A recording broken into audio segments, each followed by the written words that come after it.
যেদিন Facebook social মিডিয়াতে thoughts of Billal ভাইয়ের একটা ভিডিও ভাইরাল হয়েছিল, তার পূর্বে হয়তো বাংলাদেশে কন্টেন্ট ক্রিয়েটর ছিল 18 কোটি। এমনিতেই কন্টেন্ট ক্রিয়েটর প্রচুর বাংলাদেশে।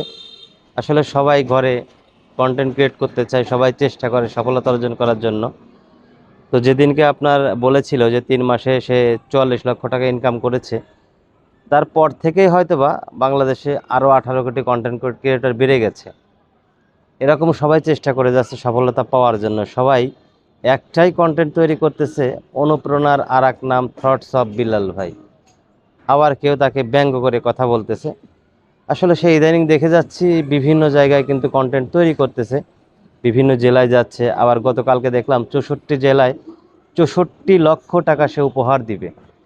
আসলে এই টাকার উৎস অনেকেই হয়তোবা দেখে পাগল হয়ে যাচ্ছে। মানে তারা সফলতা খুঁজতেছে, ফেসবুক সোশ্যাল মিডিয়া থেকে টাকা ইনকাম করবে। মানে যে যেরকমভাবে পেরে যাচ্ছে সে সেরকম কন্টেন্ট তৈরি করার চেষ্টা করে যাচ্ছে। যদি যে না পারে সে রিয়াকশন ভিডিও করে যাচ্ছে। আবার কেউ হয়তোবা মানে লজ্জা শরম ত্যাগ করে নির্লজ্জতার মানে বহিঃপ্রকাশ করতেছে সোশ্যাল মিডিয়াতে এসে। আর যারা লজ্জা শরম ত্যাগ করতে পারতেছে না, তারা হয়তোবা সোশ্যাল মিডিয়াতে সফলতা অর্জন করতে পারতেছে না। আমাদের মতো আমরা কিন্তু ওগুলো করতে পারতেছি না। তারপরেও মনের আশা আকাঙ্ক্ষাটা কিন্তু অনেক বেশি আমার, যে আমি সোশ্যাল মিডিয়াতে একদিন সফলতা অর্জন করব। কিন্তু এই ফেসবুকে কিছুদিন আগের একটা কপিরাইটের কারণে ফেসবুক ইস্যু এসে পড়ে আছে।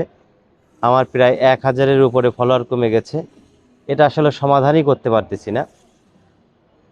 সবাই একটু সাপোর্ট করবেন, ভালোবাসা দেবেন, সহযোগিতা করবেন।